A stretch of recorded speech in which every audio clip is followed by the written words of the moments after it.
System से हार गया एक सॉफ्टवेयर इंजीनियर, अतुल सुभाष की दर्दनाक कहानी। बेंगलुरु के सॉफ्टवेयर इंजीनियर अतुल सुभाष ने अपनी जिंदगी का अंत कर लिया, लेकिन अपने पीछे एक गहरी साजिश, भ्रष्टाचार और सिस्टम की हार की कहानी छोड़ गए। अतुल ने मौत से पहले 1.5 घंटे का वीडियो रिकॉर्ड किया और 24 पन्नों की चिट्ठी लिखी, जिसमें उन्होंने अपने जीवन के संघर्ष, पीड़ा और 3 अंतिम इच्छाओं का जिक्र किया। अंतिम संदेश, न्याय अभी बाकी है। ये 4 शब्द अतुल ने अपनी तख्ती पर लिखे थे।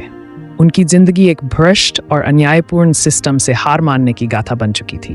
उन्होंने ससुराल वालों और न्यायालय की प्रक्रियाओं से तंग आकर मौत को गले लगाया। अतुल का ये कदम हर किसी को हैरान कर गया। उन्होंने अपनी आखिरी चिट्ठी में पत्नी, ससुराल वालों और जज पर गंभीर आरोप लगाए। अतुल बिहार के रहने वाले थे। उनकी शादी 2019 में जौनपुर की निकिता से हुई थी, जो खुद भी एक सॉफ्टवेयर इंजीनियर थीं।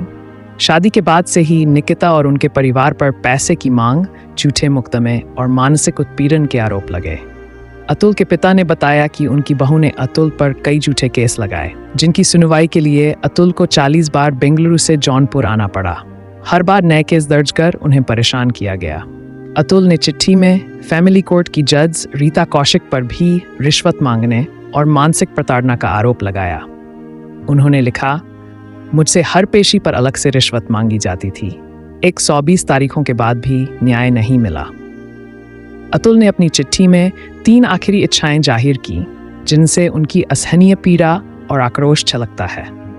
उनकी पहली इच्छा, मेरे शव को मेरी पत्नी या उसके परिवार के किसी सदस्य को न छूने दिया जाए। उनकी दूसरी इच्छा, जब तक मेरे साथ न्याय न हो, मेरी अस्थियां विसर्जित न की जाएं। यदि मेरे उत्पीड़कों को बरी कर दिया गया तो मेरी अस्थियां कोर्ट के बाहर गटर में बहा दी जाएं। उनकी तीसरी इच्छा, मेरे बेटे की कस्टडी मेरे माता पिता को दी जाए और मेरे परिवार को परेशान न किया जाए।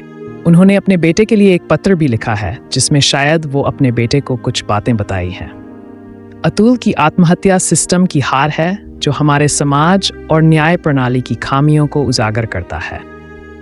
एक सॉफ्टवेयर इंजीनियर जो अपनी मेहनत से जिंदगी में आगे बढ़ रहा था, पारिवारिक कलह, झूठे मुकदमों और रिश्वतखोरी की दीवारों के सामने टूट गया। पुलिस ने निकिता सिंघानिया और उनके परिवार के 3 सदस्यों पर केस दर्ज किया है, लेकिन न्याय अब भी एक लंबा सफर है। एक सोचने पर मजबूर करने वाली कहानी अतुल सुभाष का दर्द भरा संघर्ष हमें यह सोचने पर मजबूर करता है कि क्या हमारे समाज और न्याय प्रणाली में वाकई इंसाफ की जगह है। उनके आखिरी शब्दों से झलकता आक्रोश और उनकी अधूरी इच्छाएं आज भी हमें झकझोरती हैं।